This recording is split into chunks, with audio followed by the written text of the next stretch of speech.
Selamat kamu berhasil. Setelah bertahun-tahun bekerja keras di organisasi SCP yang legendaris, mempertahankan hidup kewarasan dan bahkan mungkin jiwa abadimu setiap hari, kamu tiba-tiba menemukan dirimu berada di ujung piramida. Kamu sekarang bisa mempelajari kebenaran di balik SCP-001. Kamu bohong jika kamu mengatakan itu adalah perjalanan yang mudah. Kamu memulai satu anak tangga di atas tingkat D. Seorang petugas kebersihan mengepel lorong dan membersihkan toilet untuk anggota yang benar-benar mendapat bagian dari aksi tersebut. Bukan berarti kamu tidak harus mengalami resiko dalam pekerjaan. Kamu ingat salah satu momen paling menakutkan dalam hidupmu yang terjadi selama periode ini saat kamu baru saja membersihkan ruang kantor di lokasi 19.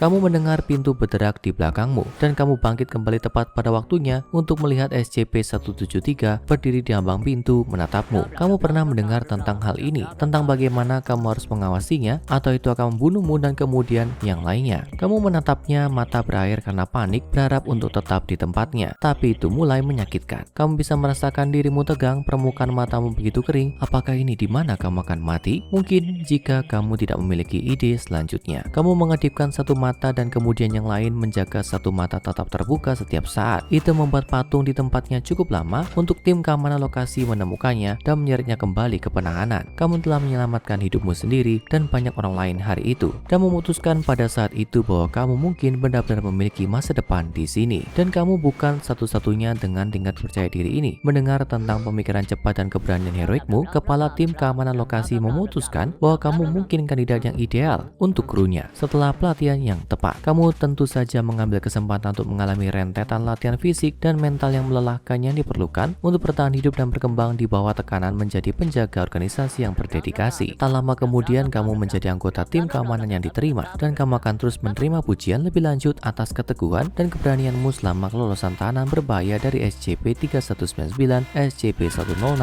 dan SCP-939 masing-masing. Kamu dengan cepat berubah menjadi sosok yang dihormati di antara rekan-rekan organisasimu. Sementara beberapa orang puas dengan hal itu, kamu tidak pernah menjadi tipe orang yang hanya berpuas diri. Pada siang hari kamu bekerja untuk menjaga lokasi 19 aman dari kelolosan tahanan yang mematikan dan infiltrasi dari kelompok kepentingan yang licik seperti pemberontak kekacauan dan tangan ular. Tapi pada malam hari kamu mengambil kursus perguruan tinggi online perlahan meningkatkan kualifikasimu dalam sejumlah ilmu penelitian esoteris. Setelah bertahun-tahun bekerja keras, kamu meminta transfer dari penjaga keamanan senior ke peneliti junior. Ini akan menjadi langkah mundur dalam hal kemajuan karir, dan kamu juga diberitahu bahwa kamu akan mendapatkan potongan gaji untuk itu. Tapi kamu tidak peduli. Kamu bahkan akan mulai dengan pekerjaan pengarsipan jika itu berarti semakin dekat dengan anomali sebenarnya yang menjadi tujuan organisasi. Dan itulah yang terjadi. Kamu diangkat menjadi peneliti junior dan pekerjaan pertama adalah tugas pengarsipan, menyortir dan mendigitalkan file tahunan dengan sistem komputerisasi baru. Bagi sebagian orang, ini akan menjadi neraka. Bagimu, itu adalah surga. Kamu akan melihat semuanya dari dekat, rahasia terdalam dan tergelap dari organisasi SCP. Ya, tidak cukup. Pada tingkat izinmu yang rendah, hanya ada jumlah tertentu yang dapat kamu akses bahkan saat pengarsipan. Masuk ke dalam file yang salah dan mencoba mengaksesnya juga bisa sangat berbahaya karena banyak dari mereka dilindungi dengan jenis agen pembunuh memetika berat yang akan menghentikan jantungmu bahkan sebelum kamu sempat mengkliknya. Tapi lucunya, tingkat perlindungan itu hanya membuat buah pengetahuan terlarang tampak lebih menarik, dan puncak keingintahuan terkunci di bawah begitu banyak lapisan kerahasiaan dan inskripsi adalah bagian yang sama dari SCP-001 yang ikonik dan terkenal. Beberapa peneliti senior telah menyebarkan desas-desus tentang sifat sebenarnya dari 001, tapi tidak ada yang benar-benar memiliki info lengkap selain Dewan O5. Bagi hampir semua orang, jawaban yang benar akan selamanya di luar jangkauan, seperti fata morgana yang jauh tapi memikat. Dan saat itulah kamu memutuskan kamu hanya perlu menjadi anggota Dewan O5, dan selama sisa hidupmu, itulah yang kamu coba upayakan. Lagi pula, rumor mengatakan bahwa Dewan memiliki akses ke rahasia anomali yang memperpanjang hidup yang mereka gunakan untuk bertahan selama berapa abad. Langkah sekali seumur hidup untuk mendapatkan kursi adalah harga kecil yang harus dibayar untuk mendapatkan semua itu. Selama beberapa dekade berikutnya, kamu melakukan semua yang kamu bisa untuk memajukan posisimu dan naik melalui jajaran organisasi bergengsi ini. Kamu menerbitkan makalah penelitian pemenang penghargaan tentang sifat tomatologi. Kamu bekerja beberapa shift 18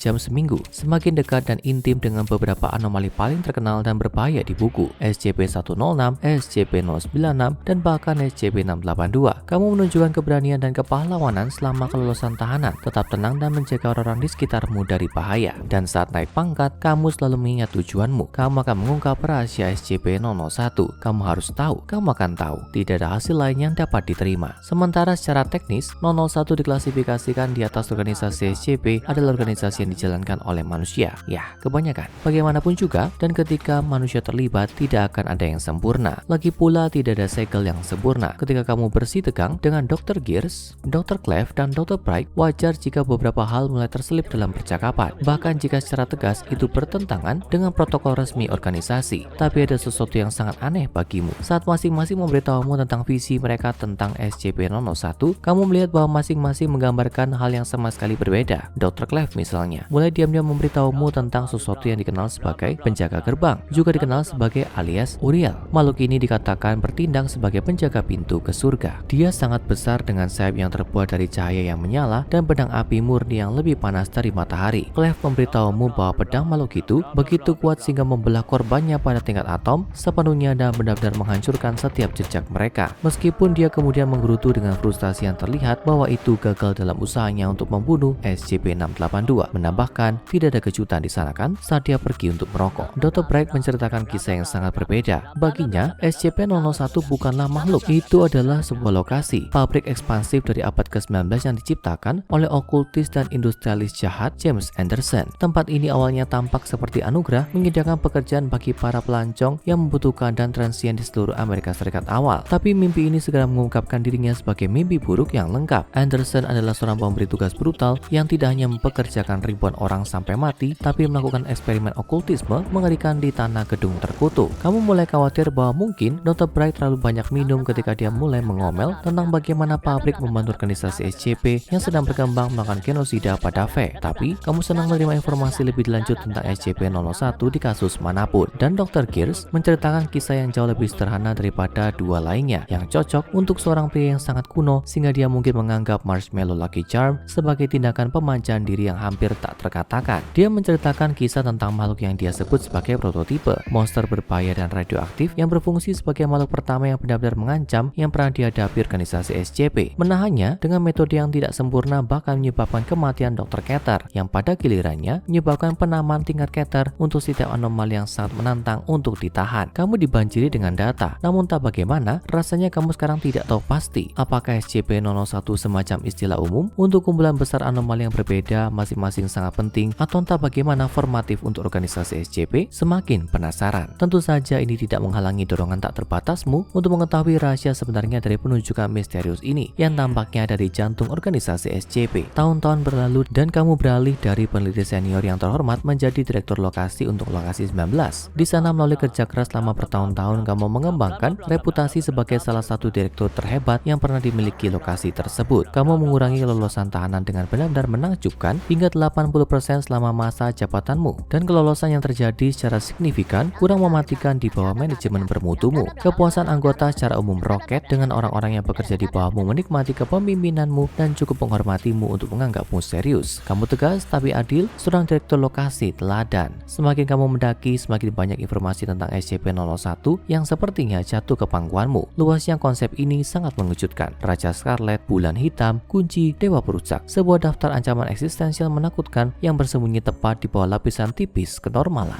Berapa banyak yang mereka sembunyikan darimu? Apakah mereka semua nyata? Apakah hanya satu yang nyata dan sisanya adalah asap yang rumit? Kamu hanya harus tahu. Tapi bahkan jika itu mengambil seluruh hidupmu, karir selama 40 tahun dengan organisasi SCP mempertaruhkan segalanya demi kesempatan untuk melihat ke dalam peti rahasia utama. Dan akhirnya dengan meninggalnya seorang anggota Dewan O5 sebelumnya secara misterius, yang sejauh yang diketahui orang lain tidak ada hubungannya dengan kamu, posisi O5-10 telah terbuka. Dan siapa lagi yang berada di urutan berikutnya di tahta itu? Yaitu kamu. Selamat, kamu berhasil mencapai langkah berikutnya, meja pria dewasa dan kebenaran tentang SCP-001 ada di sini. Kamu diberikan dokumen orientasi yang ditulis oleh anggota Dewan O5 sebelumnya yang dikenal sebagai LH Sein dari organisasi Jepang Korea. Ini menjanjikan bahwa setelah kamu memasukkan kredensial login O5 terbarumu, itu akan memberitahumu semua yang perlu kamu ketahui tentang SCP-001. Dengan jari gemetar kamu mengetik nama pengguna dan kata sandimu, dan halaman terbuka mengungkapkan kebenaran tentang SCP-001 ke matamu yang bersemangat. Rahangmu menganga, dahimu tiba-tiba disiram keringat dingin. Tidak, menurutmu ini pasti lelucon. Itu tidak mungkin benar. Hidupmu, seluruh hidupmu membangun untuk belajar. SCP-001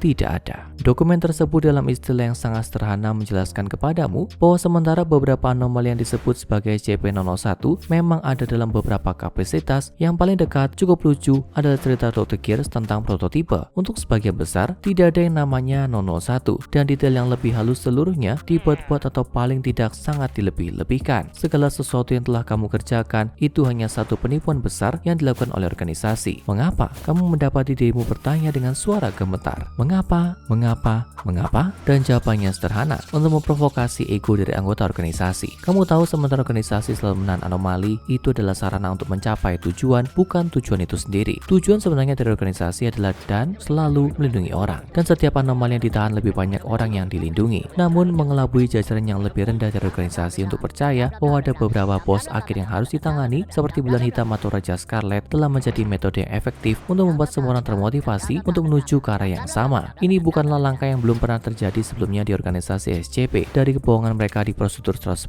montok hingga penipuan terkontrol seputar ritual yang seharusnya membuat pemakan dunia berada di sisi lain SCP-2317. Organisasi SCP tidak pernah menghindar dari berbohong kepada karyawannya sendiri untuk kebaikan yang lebih besar, tapi kamu tidak pernah mengharapkan itu terjadi padamu, dan kamu tentu tidak pernah mengiranya pada SCP-001. Kamu merasa seperti kamu telah ditertawakan sepanjang hidupmu, tapi sekarang kamu tersenyum getir. Mungkin pikiranmu tersentak, atau mungkin kamu senang akhirnya bisa terlibat dalam lelucon itu. Sekarang tonton SCP-001 Dunia yang Menjadi Indah dan siklus Ouroboros SCP-001 kompilasi cerita lengkap untuk melihat SCP-001 yang lebih aneh dan orisinal.